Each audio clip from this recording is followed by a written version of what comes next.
I found out about this the way I find out about most important things too late for anything to be done about it. Only understood, and what I learned was something I haven't been able to shake since finding out, something that changed the way I understand that entire period when we were together, and which forced me to reconsider some things I thought I knew about what was happening in our shared life at the time. Someone who had been close to her during those years told me, not as an accusation and not with any intention of making me feel a particular way, but simply as a piece of information shared in the course of a larger conversation. And that piece of information was this: she had a habit in the early mornings, a particular thing she would say to herself before coming into the spaces where I was, before she became the version of herself that was tied to me,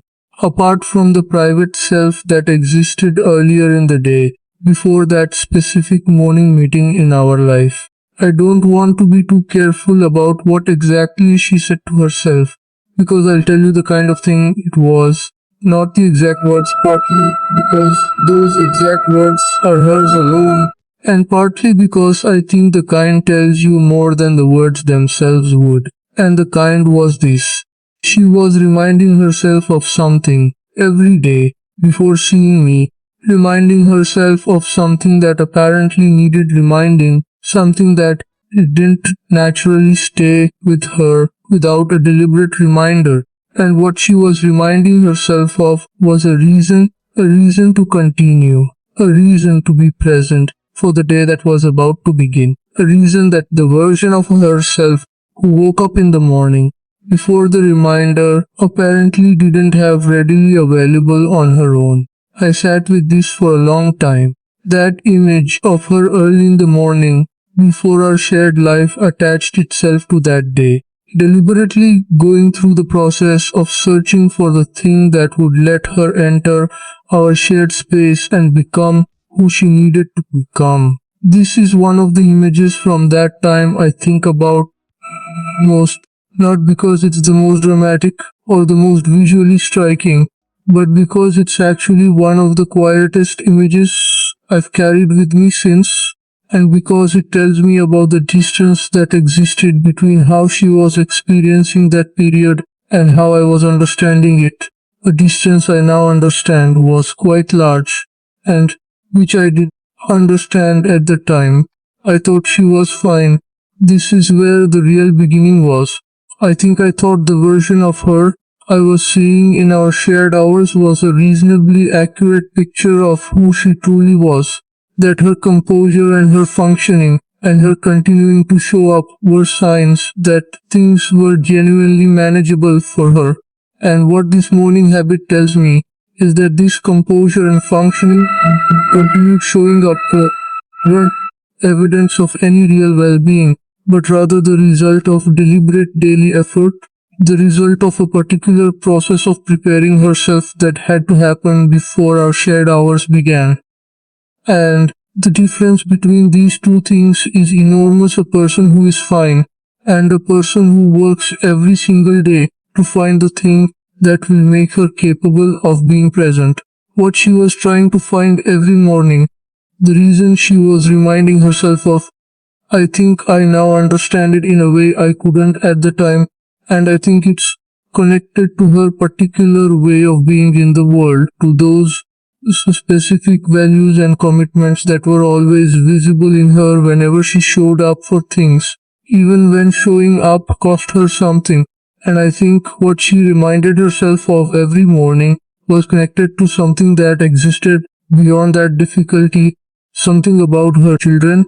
or about her own integrity, or about the particular version of herself she wanted to be regardless of circumstances, something that existed on a more stable ground than whatever she was feeling that morning before the reminder, something she could anchor herself to that would carry her through the hours ahead. The fact that she had to do this every single morning, that this reminder couldn't become reliable after happening once but had to be deliberately renewed each day, tells me how persistent this difficulty was, how much sustained effort it took to maintain the presence and composure I was mistaking for something natural, and sustaining this effort for so long is something I now, knowing it was happening, respect more than almost anything else, because sustaining something difficult over a long time without ever revealing the effort behind it is itself its own particular kind of strength, one I didn't recognize at the time because I didn't know what it was costing her. I think about what I was doing during those same mornings when she was doing her particular work, and what I was doing was far less deliberate and far less aware of the difficulty that lay ahead in the day. I entered the day with the ordinary sluggishness of morning,